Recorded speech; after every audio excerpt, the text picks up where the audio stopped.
Bon, donc, je vous rappelle essentiellement que on est en train d'étudier un problème inverse associé à l'équation des ondes.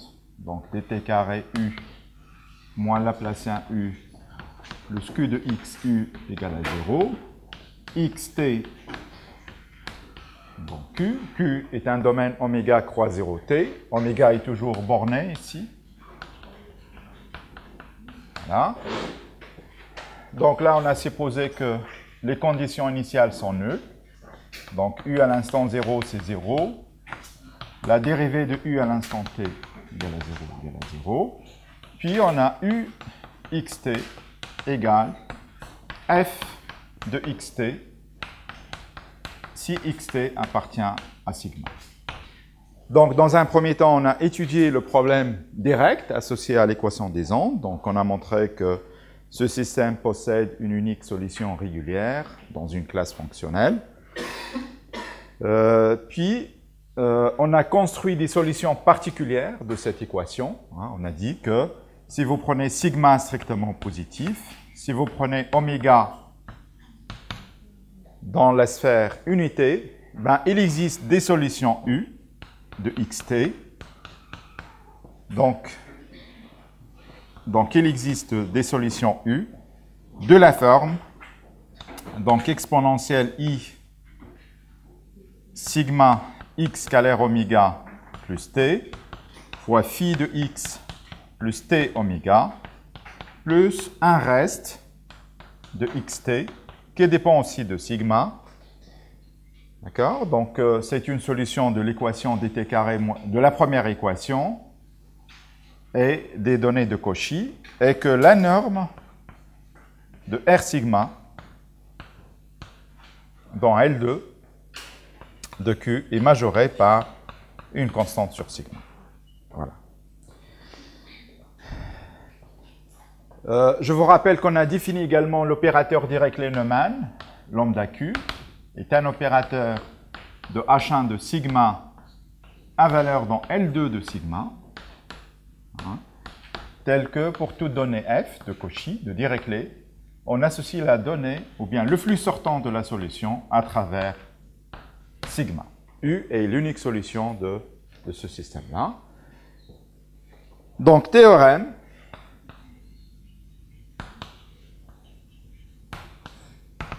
Donc, aujourd'hui, on va montrer le théorème suivant. Donc, si vous prenez oméga un ouvert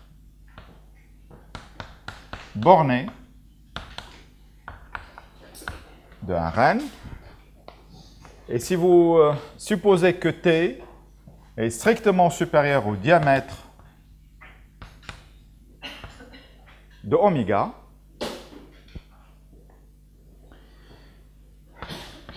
je prends également deux potentiels Q1, Q2 dans L l'infini, borné, d'oméga. Alors, vous avez le résultat d'unicité suivant. Donc, lambda Q1 égale lambda Q2 implique que vous avez Q1 égale à Q2 presque partout. X dans un Rn. Pour presque tout X dans un Rn. Dans oméga, pardon.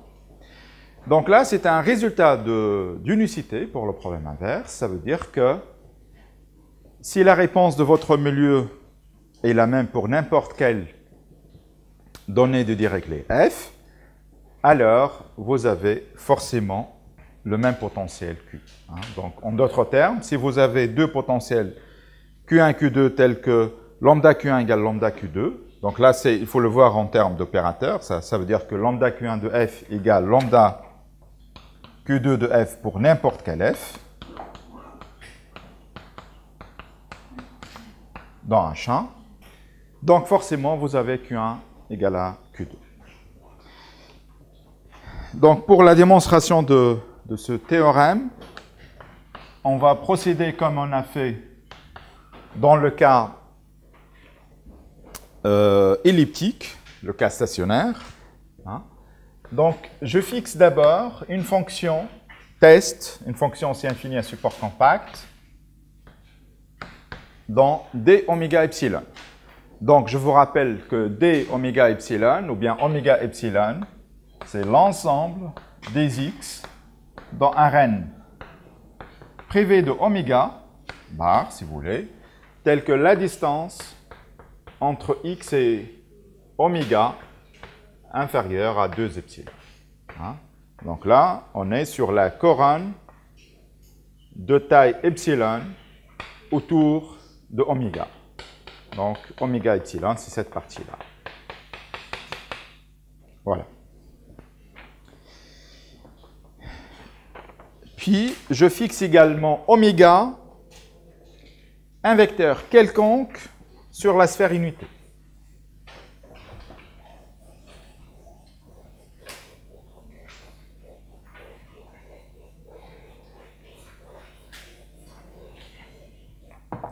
Donc, soit oméga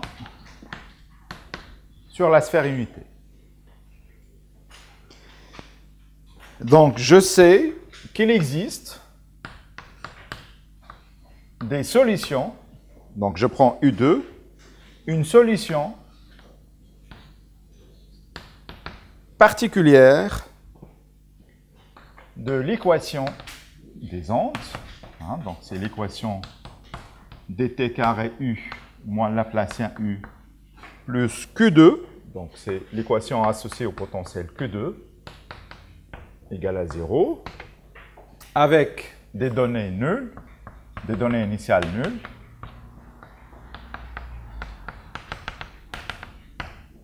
D'accord? Et que cette solution, elle est de la forme particulière U2 de xt.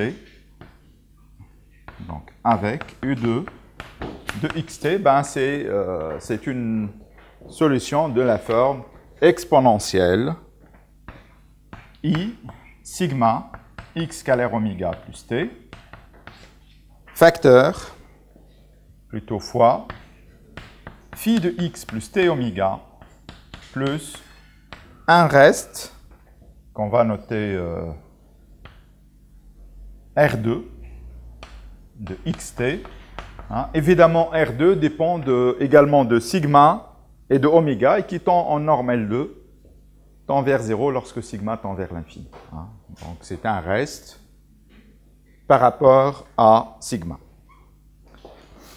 OK? Donc, avec, bien sûr, la norme de R2, L2 de Q, est majorée par une constante sur sigma.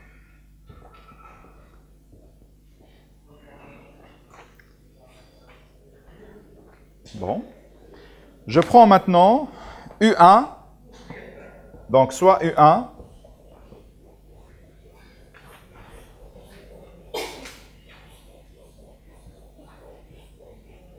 l'unique solution du problème suivant.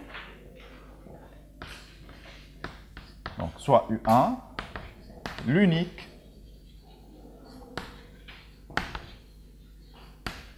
solution du problème de Cauchy associé à l'équation des ondes, mais avec le potentiel Q1 de x, U égale à 0,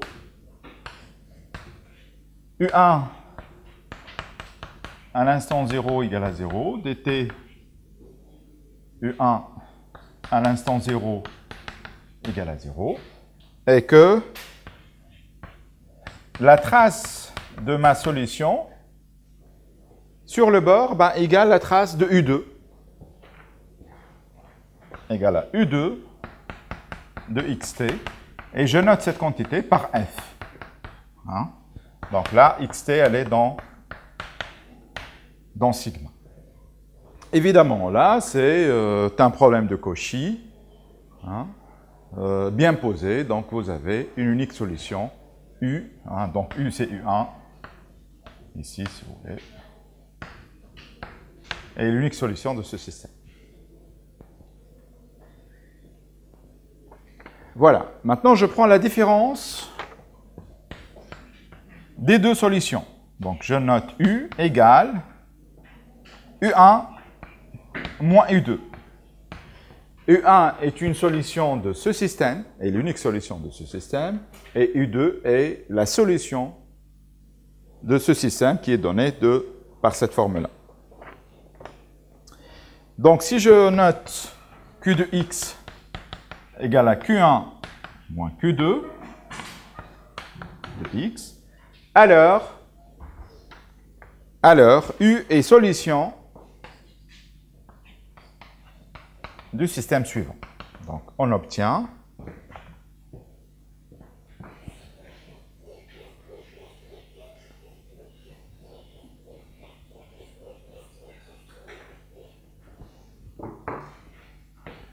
donc dt carré U moins le Laplacien U plus Q1 de XU égale à Q de X U2 de xt, xt dans Q. Ben, la condition initiale ne change pas, donc U1, ou bien plutôt U, x à l'instant 0 égale à 0, dtu x à l'instant 0 égale à 0, également. Et sur le bord, vous avez U égale à 0, hein, puisque U, c'est U1 moins U2. Et U1 égale à U2 sur le bord. Okay. Mais je vous rappelle que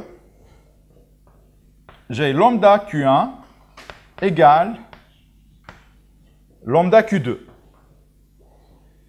Ça veut dire que lambda Q1 de f égale lambda Q2 de f pour n'importe quel f, en particulier pour ce f-là. D'accord? Donc j'ai lambda Q1 de f égale lambda Q2 de f. Mais lambda Q1 de f, par définition, c'est la dérivée normale de U1. Par définition de l'opérateur lambda Q. Et lambda Q2 de f, c'est la dérivée normale de la solution U2. Donc, vous avez en réalité une information supplémentaire qui vous dit que la dérivée normale de votre solution est aussi égale 0. Hein? Donc, la dérivée normale de U est aussi égale à 0. Voilà.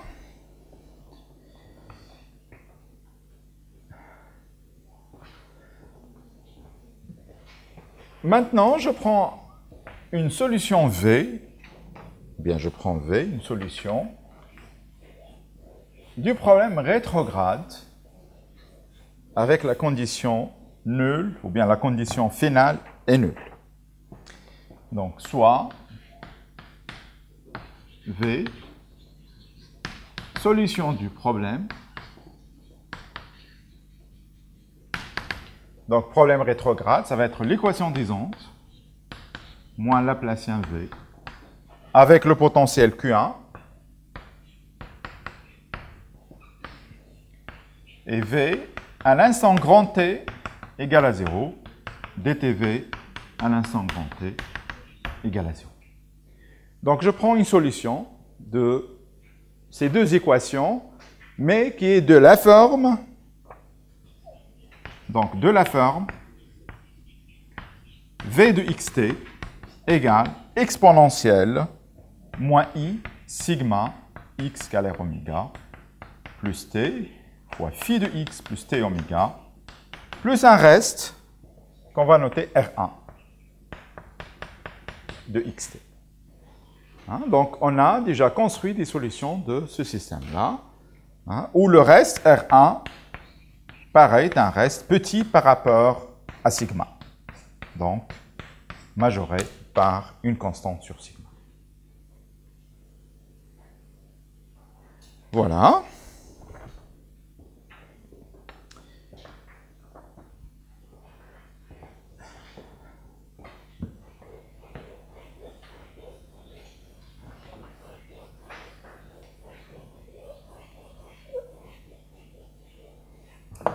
Maintenant, je multiplie ce système par V et j'intègre.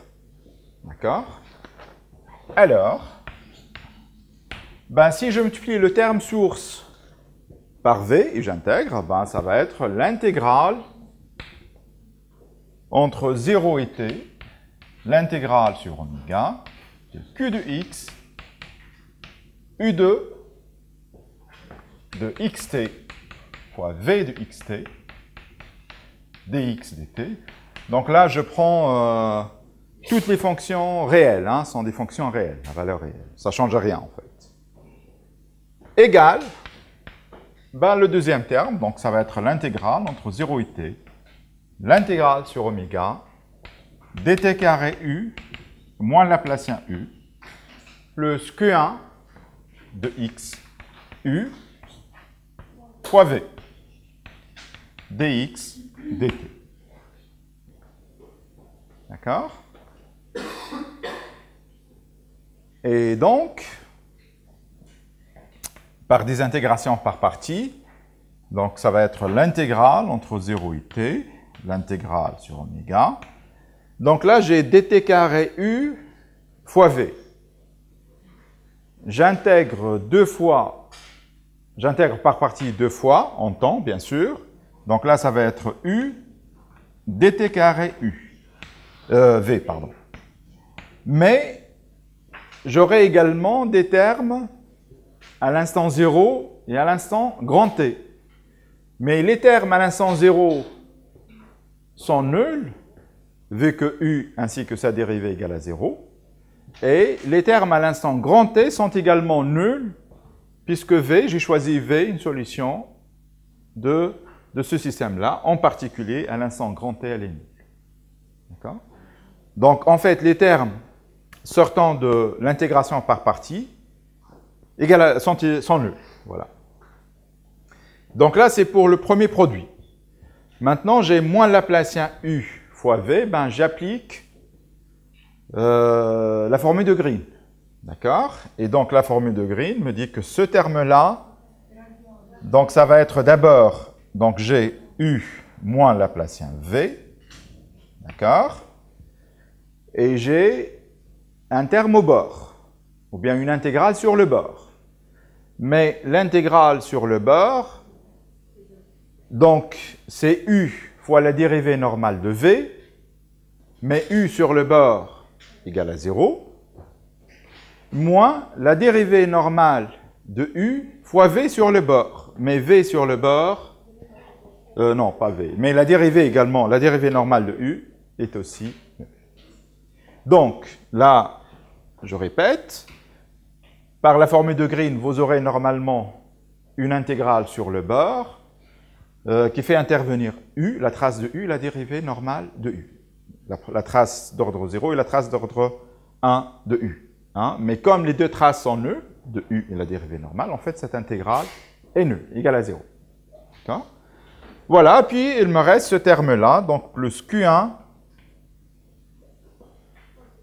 plus Q1V, dx, dt. D'accord? Mais je vous rappelle que V est une solution de cette équation. Donc, ce terme-là est égal à 0. Hein? Vu que V est solution de l'équation des ondes avec le potentiel Q1. Voilà. Donc là, je répète, en fait, j'ai utilisé le fait que les deux traces de U sont nulles pour éliminer le terme sur le bord. Bon, donc en fait, résultat du cours, on a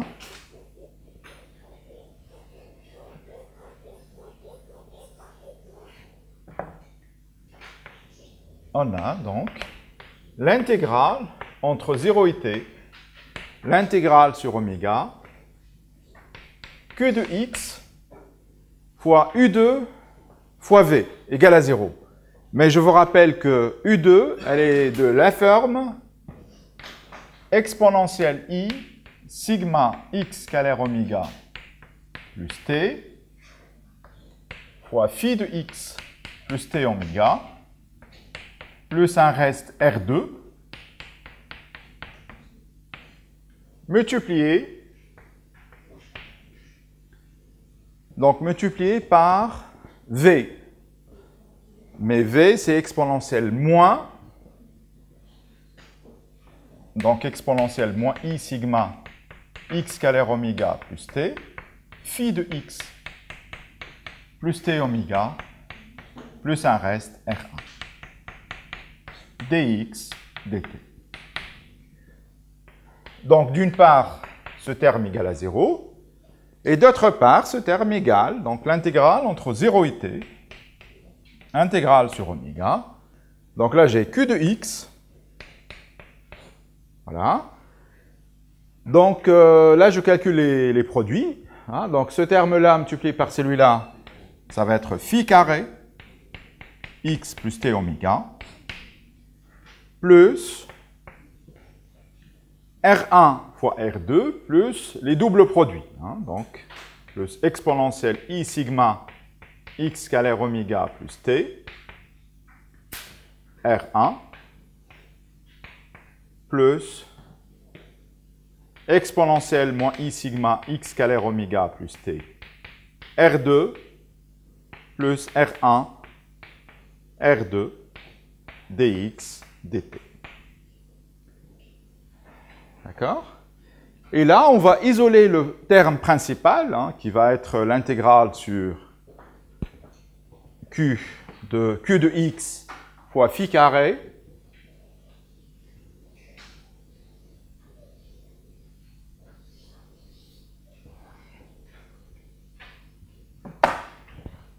donc ce qui implique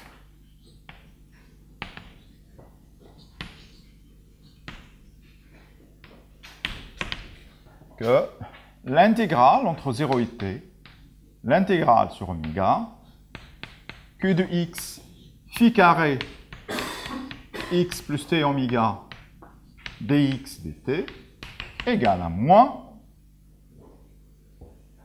moins ce terme-là.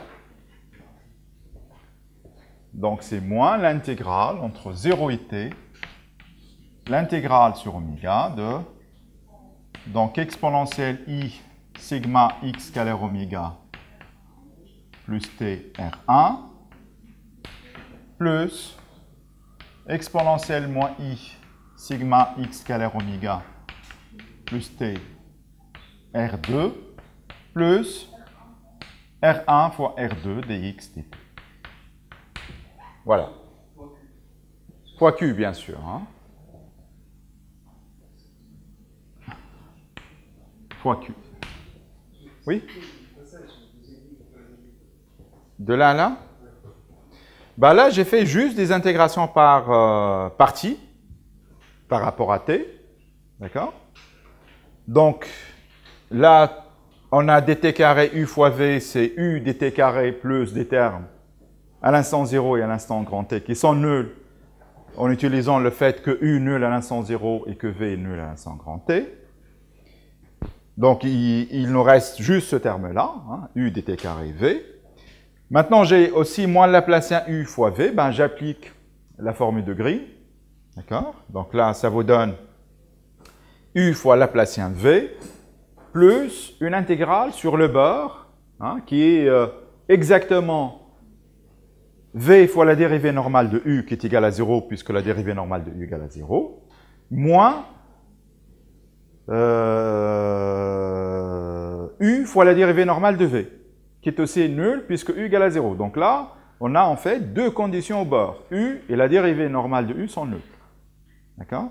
Et donc, il reste juste ce terme-là, puis ce terme-là, je réécris tel qu'elle est. Hein. D'accord? C'est pas? Oui? Bien sûr. Non, c'est pour le premier terme que j'ai fait une intégration par partie. D'accord? Là, c'est dt carré u fois v. D'accord? Donc là, j'ai intégré par partie en temps. D'accord? Et là, j'ai utilisé la formule de Green. La formule de Green est aussi une intégration par partie. Hein. C'est une intégration, c'est la formule de Green. Hein. Voilà. Enfin, c'est pas très compliqué à vérifier ça. Voilà. Donc là, j'ai isolé la partie principale, hein, et j'ai gardé le reste à droite.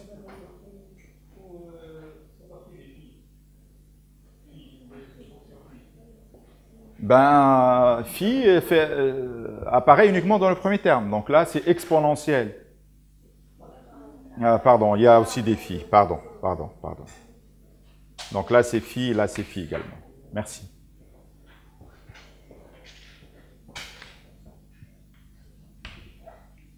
D'accord? Merci. Voilà. Mais il ne faut pas oublier que les restes sont petits par rapport à sigma. Donc tous ces termes-là, en norme L2, donc l'intégrale entre 0 et t, l'intégrale sur oméga, de q de x, phi carré de x plus t oméga dx dt, est majoré. Donc là, je vous rappelle que Q est majoré, Q c'est Q1 moins Q2, qui est borné a priori par une constante n. Donc elle est majorée par 2n, la norme de Q majorée par la norme de Q1 plus Q2, d'accord? Et là, j'applique la Cauchy-Schwarz et je majore R1, le produit par la norme de R1 dans L2, qui est majorée par une constante sur sigma. D'accord? Pareil ici, hein, c'est la même chose. Et là, R1, R2, majoré par une constante sur sigma carré. Hein? Donc là, plus une constante sur sigma carré, là, puisque la norme de R1 majorée par une constante sur sigma, est pareil pour la norme de R2. Mais il ne faut pas oublier que phi est arbitraire, d'une part, et qu'elle ne dépend pas de sigma. Donc le terme à gauche ne dépend pas de sigma. Ceci est vrai quel que soit sigma. D'accord? Ben, je fais tendre sigma vers l'infini. Hein? Donc, vous aurez en particulier l'intégrale sur 0t, l'intégrale sur oméga de q de x, phi carré x plus t oméga, dx dt, égale à 0. Hein? Q ne dépend pas de sigma, phi ne dépend pas de sigma, majoré par une constante qui est sur sigma, donc ça tend vers 0 lorsque sigma tend vers l'infini, donc vous aurez donc le terme à gauche égale 0. Voilà, donc là c'est la première identité. Évidemment, ceci est vrai pour n'importe quel phi. On a choisi phi où? Une fonction test à support dans oméga epsilon. Je vous rappelle qu'oméga epsilon est la couronne de taille epsilon autour de votre domaine oméga. Bon.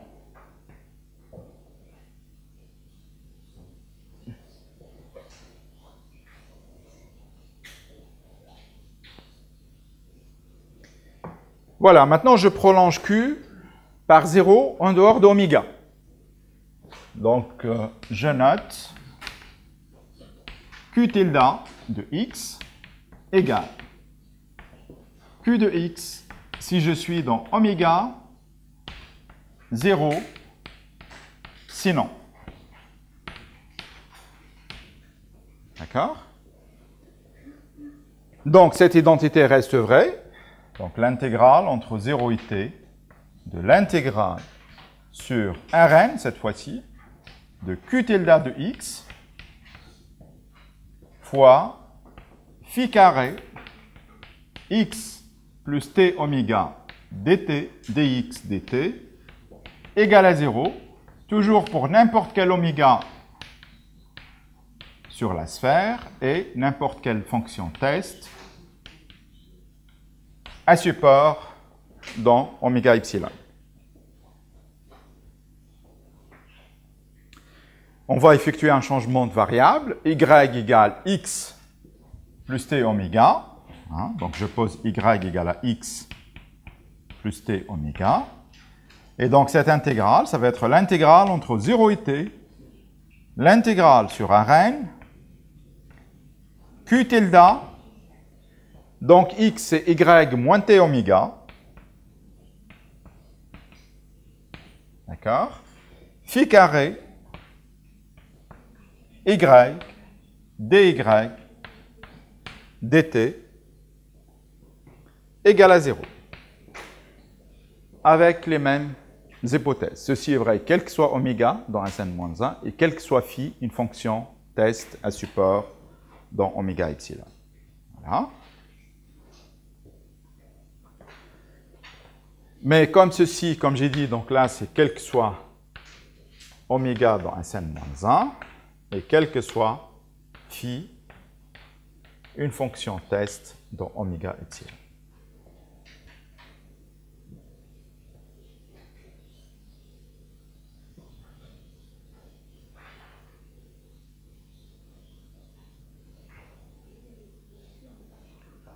Question?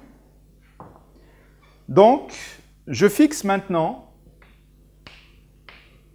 un x quelconque dans oméga epsilon.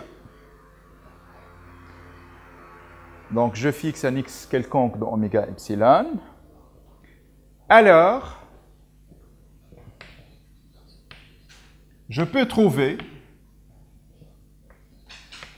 une suite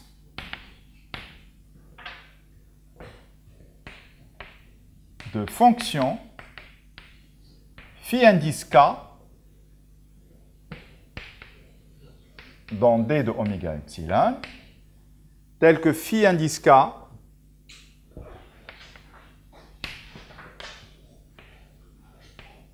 tend vers Dirac en x lorsque k tend vers l'infini.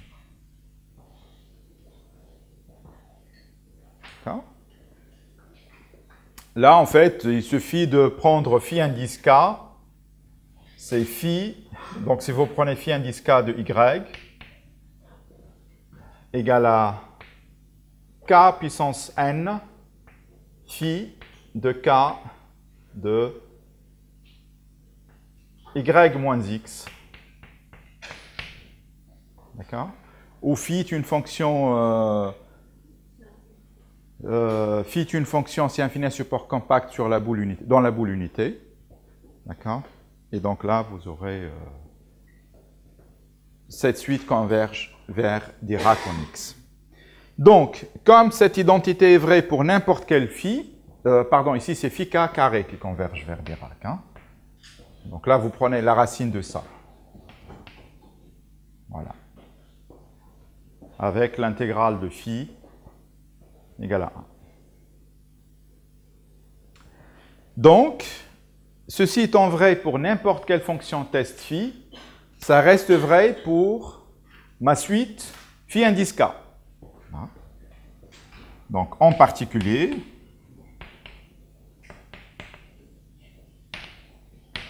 donc on a l'intégrale entre 0 et t, l'intégrale sur Rn de q tilde x moins t oméga, plutôt y, voilà, phi indice k carré de y dy dt égale à 0, quel que soit k et quel que soit oméga sur la sphère, ou bien sur la sphère unité, voilà. Ceci est vrai quel que soit k, bah, je fais tendre k vers l'infini, donc je fais tendre k vers l'infini. Ben, si k tend vers l'infini, donc cette intégrale tend vers la valeur de q en x moins t oméga. D'accord?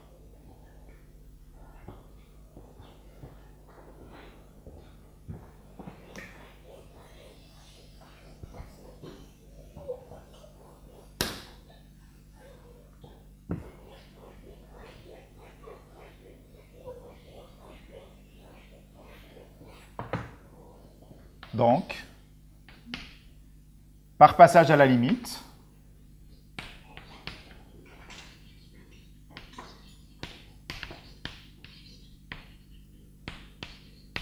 donc k tend vers l'infini, on obtient l'intégrale entre 0 et t de q tilde de x moins t oméga dt égale à 0, quel que soit oméga sur la sphère unité.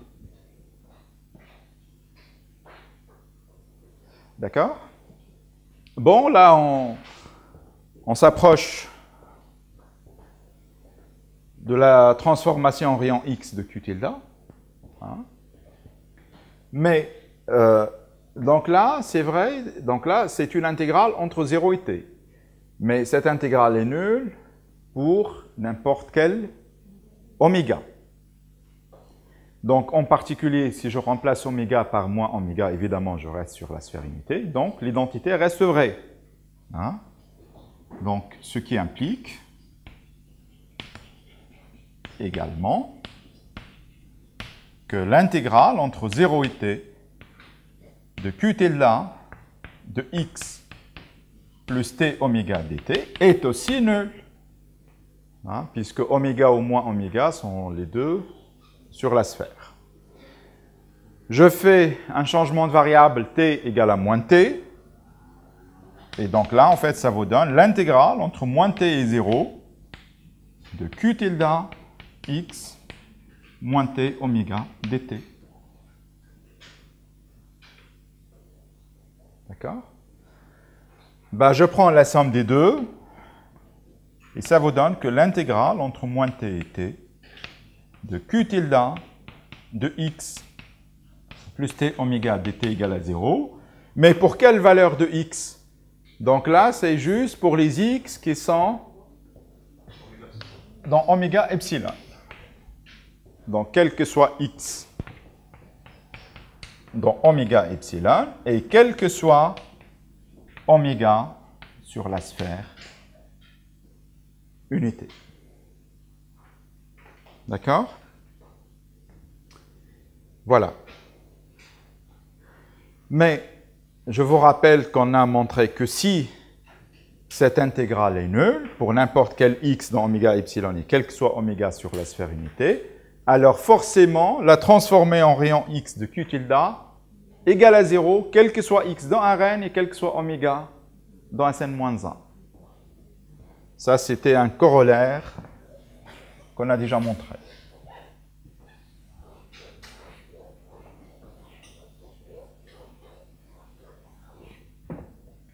Donc, on a x, c'est la transformée en rayon x de q tilde de x oméga égale à 0 pour tout x dans Rn et quel que soit oméga sur la sphère unité.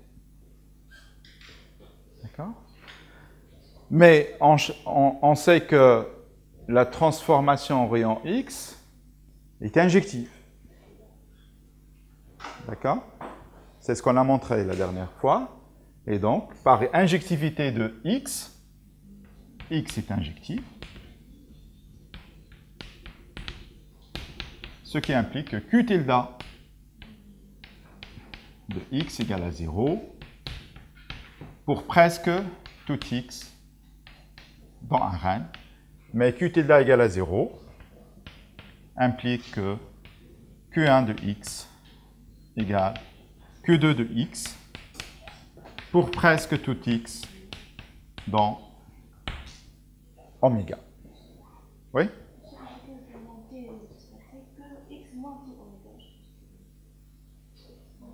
Pareil, ça ne change rien, puisque oméga, il est à ma disposition. Hein.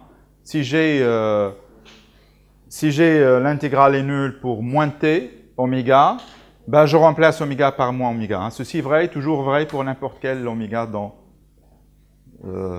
sur la sphère ou dans la sphère. OK? Voilà, donc là, on a montré que le problème inverse possède une unique solution. Hein. Ça veut dire que si vous avez lambda Q1 égale lambda Q2, vous avez forcément Q1 égale à Q2 pour presque tout x dans oméga. C'est juste un résultat d'unicité. Mais en réalité, on peut même montrer un résultat de stabilité, comme on a vu dans le cas de Schrödinger stationnaire. Hein. Donc on a montré un résultat, je vous rappelle qu'on a déjà montré un résultat de stabilité dans le cas de l'équation de Schrödinger stationnaire. Voilà. Donc là, ça termine le problème, le chapitre. Donc on a un résultat d'unicité pour le problème de Schrödinger. Je peux effacer? Non. Bon, aujourd'hui, donc, on va entamer un nouveau chapitre. Donc, je vous rappelle que jusqu'à maintenant,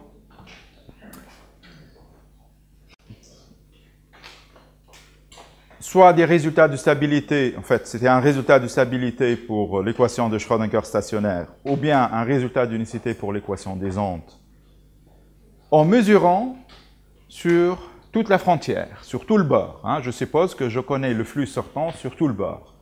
Mais dans la pratique, on a accès juste à une partie du bord. Hein. Donc c'est très compliqué de mesurer ou bien d'effectuer des mesures sur tout le bord.